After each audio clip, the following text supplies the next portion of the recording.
there are documents that are required, send it somewhere in the cyberspace without logging in and the password. We don't receive these applications. You have to log in and have the password, because otherwise we will not be able to trace your application. It's somewhere in cyberspace. So that the process usually takes 2 years. If you apply right now, before 1st of June, your organization will be considered in 2014. Okay, because the NGO committee meets in January and in May. The deadline is 1st of June. If you do it on the 2nd of June or in the morning on the 1st of June, our computer will shut you off and send automatically 2015. I cannot do anything about this. This is the program. So that, with regard to the second question, it's a very interesting question, for which member states do not have the answer. I read some time ago an interesting, it's about environmental footprint of humanity. The footprint, apparently we are using 2.5 times more than our planet provides, okay? So basically we are borrowing, as I told you, we are borrowing from our future generations already. What you're talking about, and the same people, they calculated that if developing countries would want to leave the same, have the same standards of living as UK, we will need 20 planets, Earth, which is totally and absolutely absurd. So that it's not coming. The idea is to make consumption more sustainable, which means that, and it's also a very interesting concept. Are people from developed countries happy? Look at me. I have cholesterol, sugar, etc., etc. I cannot eat sweets. I cannot eat food. I mean, basically, I'm living on salads. Am I a happy person? I'm not sure about this thing. So, like our planet, the human body has certain limitations. These are the limits that we have. So, from this perspective, my consumption is not, I mean, probably it's not only sustainable, but also harmful to me. I should be vegetarian long time ago. Also the same thing, why would you need 20 rooms? Or I don't know, all these lights. There are different, I have an NGO which came up with a tax. You want to have this thing? Yes, it will be tax. You want to have a small thing like this, tax will be much lower, so that this is carbon tax. Again, they try to sort of adjust the world to something that is more sustainable, and of course and I spoke recently at a big meeting of again, it's mostly people from developed countries, and they basically say, what are you proposing, that we go back to caves? No, not really.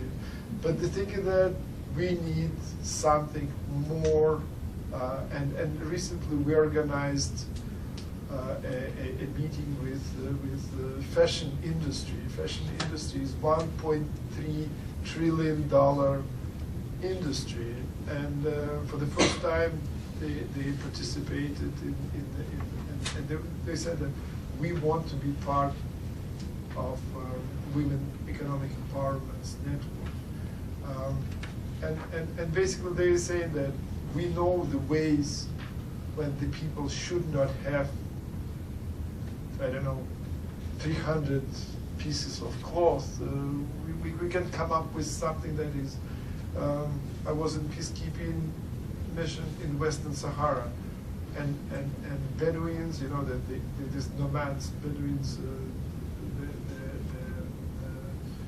they nomadize. They go from one place to another. Once all food for their camels is gone, they move. They have at least, I don't know, just say that it's 100 items. You cannot buy a new item unless you use one of these 100. So as long as the world could have this list of 100 items, it will not sort of buy 200, 300, 400. For Bedouins, it's very simple. They have a limited number of camels, and camels can carry a limited weight. So that you have to have this, it's not 100 items, but basically it's a list of items. So I think that the world should come to this list at some point. Sorry.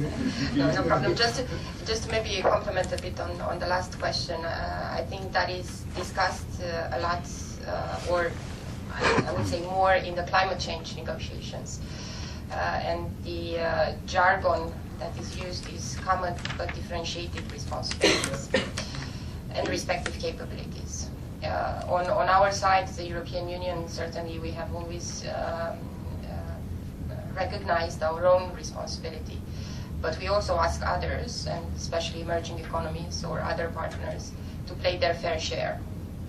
And I guess this is maybe I'm sure you have seen a lot of media articles on climate change negotiations, but the time that comes is key, as in 2015 we are looking not only at the moment when we would review what has or has not been achieved on Millennium Development Goals and what comes next, but it is also an important moment when we are looking at a legally binding instrument on climate change. So a lot of work to come in the UN, a lot of looking at press articles. I guess more and more in the media you find information on climate change or on sustainable development to a pace that has grown exponentially in the last years. And I guess this relates to the comments Mr. Abramovich had on why is it we need to worry, why is it there is a sense of urgency to do something. And maybe just reflect a bit on the first question we got. I am a true believer in multilateralism, and this is the beauty of UN, that you have all the countries of the world sitting together around the table and everybody getting to have a voice, express their views, and we collectively need to look for solutions. Challenges are global, and therefore solutions also need to be global.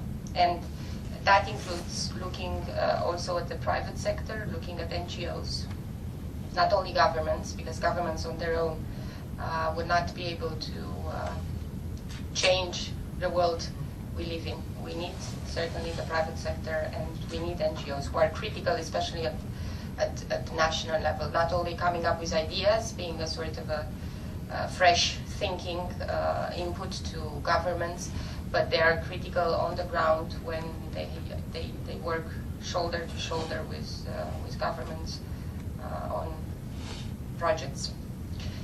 So I leave it to that.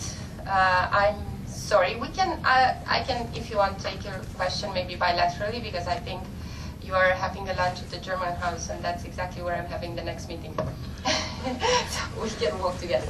Hi, my name is Ava. I'm from NYU CSSA, and I'm a junior student studying media culture communication. So my question would be, since there are so many college students here, so my question would be, besides aligning college groups with NGOs, what are the more like direct access that college students can cooperate with UN, or like say being volunteers, or any other recommendations you can make for us?